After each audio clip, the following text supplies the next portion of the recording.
पृथ्वीवर जेव्हा पहिल्या जीवाची निर्मिती झाली तेव्हा त्या जीवाची सर्वात मूलभूत गरज काय असेल? काही करून जिवंत राहणे. पण काळाच्या प्रवाहात परिस्थितीनुसार गरजांनुसार जीव बदलत गेला, शिकत गेला आणि स्वतःला जुळवत गेला. हळूहळू उत्क्रांतीच्या अनेक टप्प्यांमधून प्रवास करत आजचा मनुष्य निर्माण झाला. आणि म्हणूनच मनुष्य हा सर्व जीवांमध्ये प्रगत जीव मानला जातो. उत्क्रांतीच्या या प्रवासामुळे काही गरजा जगण्याच्या प्रेरणा म्हणून मनुष्यामध्ये जन्मताच आल्या आहेत आणि या गरजांनुसारच मेंदू विकसित होत आला आहे.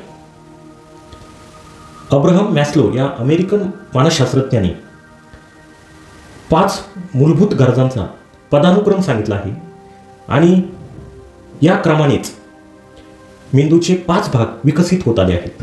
या गरजा पूर्ण करताना जर दीर्घकाळ मानसिक संघर्ष करावा लागत असेल तर शरीरामध्ये जैविक संघर्ष सुरू होतो.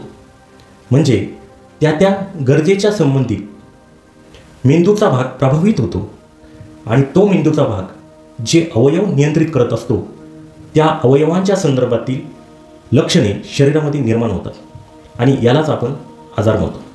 आज आपण मॅस्लो यांनी सांगितलेला 5 मूलभूत गरजांचा पदानुक्रम आणि त्या संबंधित जैविक संघर्ष पाहणार आहोत. हे जर तुम्ही व्यवस्थित समजून घेतले तर तुम्ही तुमच्या कोणत्याही आजारामागील मानसिक संघर्ष डिकोड करू शकता, ओळखू शकता आणि हे ओळखल्यानंतर तुम्ही कोणताही आजार हा परतून लावू शकता, रिव्हर्स करू शकता. नमस्कार, मी डॉक्टर दत्ता दातीर या व्हिडिओमध्ये तुमचं मनपूर्वक स्वागत करत आहे. चला तर मग मित्रांनो, आज आपण पाहूया आजाराबद्दलचं एक असं सत्य ज्याने तुमचा आजाराबद्दलचा दृष्टिकोन पूर्णपणे बदलून जाणार आहे. सर्वात प्रथम येतात त्या म्हणजे फिजिओलॉजिकल नीड्स, मूलभूत जैविक गरजा. मनुष्याच्या मूलभूत जैविक गरजा कोणत्या आहेत? तर अन्न, पाणी, श्वास आणि मी या जगात नसेल तेव्हा माझे अस्तित्व काय म्हणून रिप्रोडक्शन, पुनरुत्पादन. या गरजा पूर्ण करण्यासाठी जर दीर्घकाळ मानसिक संघर्ष करावा लागत असेल तर याने सर्वात अगोदर विकसित झालेला ब्रेनस्टेम म्हणजे मस्तिष्क स्तंभ हा मेंदूचा भाग प्रभावित होतो. आणि हा मेंदूचा भाग जे अवयव नियंत्रित करतो म्हणजे श्वसनासंबंधित, अन्नग्रहण आणि पचनासंबंधित, रिप्रोडक्शन म्हणजे पुनरुत्पादन संबंधित अवयव, या अवयवांसंदर्भातील आजार निर्माण होतात. म्हणजे यातील मानसिक संघर्ष कोणता आहे? तर जीवनाशी आणि अस्तित्वाशी असलेला धोका, भीती. दुसरी गरज आहे ती म्हणजे सेफ्टी नीड्स, सुरक्षिततेची गरज. मनुष्याच्या जेव्हा मूलभूत गरजा पूर्ण होतात तेव्हा तो सुरक्षिततेचा विचार करू लागतो. यामध्ये शारीरिक सुरक्षा म्हणजे शारीरिक आरोग्य, आर्थिक सुरक्षा आणि भविष्यातील धोक्यांपासून संरक्षण करण्याचा प्रयत्न करू लागतो. या गरजा पूर्ण करण्यासाठी जर दीर्घकाळ मानसिक संघर्ष करावा लागत असेल तर त्याने ही गरज पूर्ण करण्यासाठी विकसित झालेला सेरेबेलम म्हणजे अनुमस्तिष्क हा मेंदूचा भाग प्रभावित होतो. आणि हा मेंदूचा भाग जे अवयव नियंत्रित करतो ते म्हणजे अंतर्त्वचा, मेंदू, हृदय आणि पोटातील अवयव यांचे संरक्षण करणाऱ्या आवरणा संबंधित आजार निर्माण होतात. म्हणजे यातील जो मानसिक संघर्ष आहे तो असतो सुरक्षिततेच्या संदर्भातील धोका. पुढची गरज आहे ती म्हणजे बिलॉंगिंगनेस म्हणजे एखाद्या गटाचा भाग होणे. जेव्हा माणसाच्या मूलभूत गरजा पूर्ण होतात, जेव्हा माणसाची सुरक्षिततेची गरज पूर्ण होते तेव्हा माणसाला सामाजिक संबंध निर्माण करणे गरजेचे वाटतं. मग एखाद्या कुटुंबाचा, एखाद्या मित्रपरिवाराचा आणि समाजाचा भाग होणे त्याला गरजेचे वाटते. ही गरज पूर्ण करण्यासाठी जर दीर्घकाळ मानसिक संघर्ष करावा लागत असेल तर उत्क्रांतीमध्ये ही गरज पूर्ण करण्यासाठी विकसित झालेला सेरेब्रल मेडुला म्हणजे मध्य मस्तिष्क हा मेंदूचा भाग प्रभावित होतो. आणि हा मेंदूचा भाग जे अवयव नियंत्रित करतो ते म्हणजे हाडे, स्नायू, सांधे आणि रक्तवाहिन्या या अवयवांच्या संदर्भातील आजार निर्माण होतात. म्हणजे यातील मानसिक संघर्ष काय असतो? तर मी कुठेतरी कमी पडतोय, माझ्यात काहीतरी चूक आहे, स्वतःचे अवमूल्यन झाल्याची भावना असते. पुढची गरज आहे ती म्हणजे सेल्फ इस्टीम नीड्स. स्वाभिमान, स्वकर्तृत्वाच्या भावनेला इतरांकडून मान्यता मिळणे. सामाजिक संबंध निर्माण झाल्यानंतर नातेसंबंधामध्ये राहण्याच्या व कामाच्या ठिकाणी एक स्थिरता आवश्यक असते. या गरजा पूर्ण करण्यासाठी जर दीर्घकाळ मानसिक संघर्ष करावा लागत असेल तर याने उत्क्रांतीवेळी ही गरज पूर्ण करण्यासाठी विकसित झालेला सेरेब्रल कॉर्टेक्स म्हणजे प्रमस्तिष्क हा मेंदूचा भाग प्रभावित होतो आणि या मेंदूच्या भागाकडून जे अवयव नियंत्रित होतात ते म्हणजे बाह्य त्वचा, हृदय, फुफ्फुस, किडनी आणि मूत्रमार्ग आणि या अवयवांना जोडणाऱ्या नलिका या अवयवांच्या संदर्भातील आजार निर्माण होतात. म्हणजे यातील मानसिक संघर्ष कोणता आहे तर घर, जागा, बाउंड्रीज आणि जवळच्या नात्यांमधील संघर्ष. पुढची गरज आहे ती म्हणजे सेल्फ ॲक्च्युअलायझेशन नीड्स म्हणजे आत्मसाक्षात्कार. जेव्हा मनुष्याच्या सर्व गरजा पूर्ण होतात तेव्हा मनुष्य विचार करू लागतो, मी कोण आहे, माझ्या अस्तित्वाचा उद्देश काय आहे. ही गरज इतर 4 गरजांपेक्षा वेगळी आहे. पहिल्या 4 गरजा या बायोलॉजिकल आहे आणि ही गरज बायोलॉजिकलपेक्षा जास्त इंटेलेक्च्युअल आहे.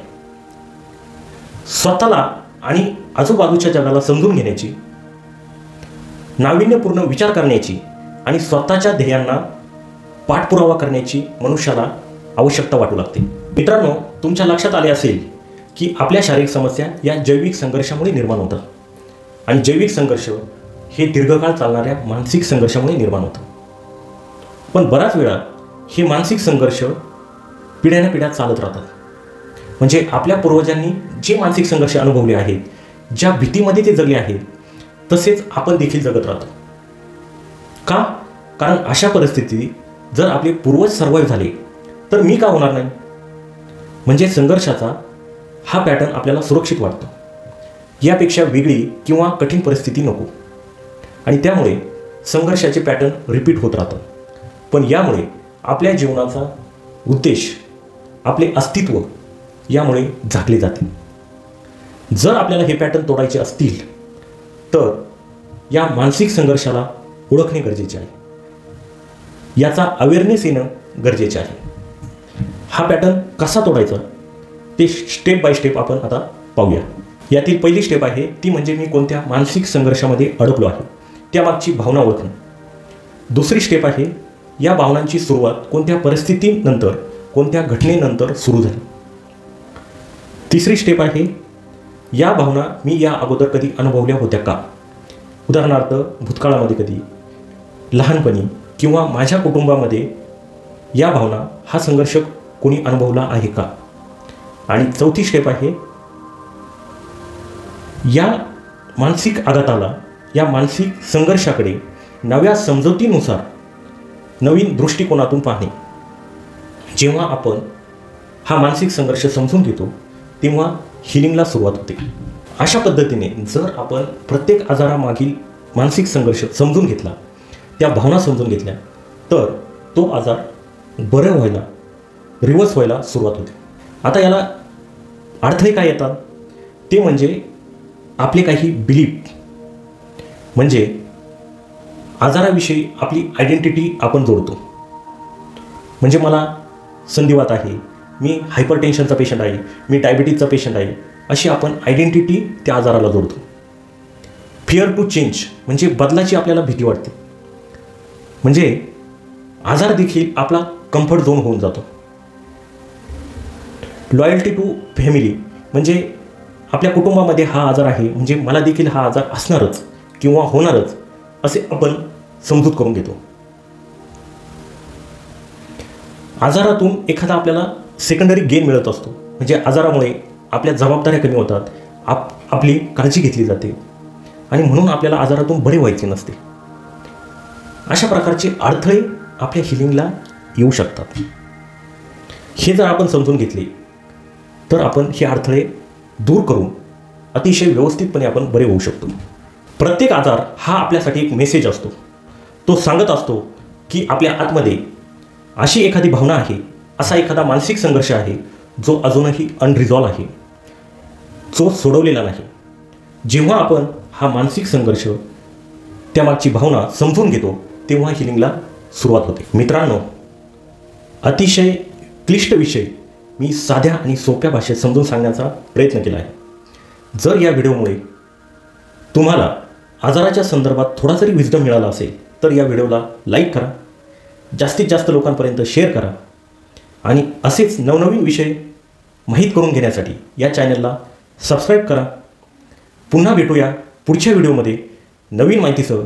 तोपर्यंत धन्यवाद.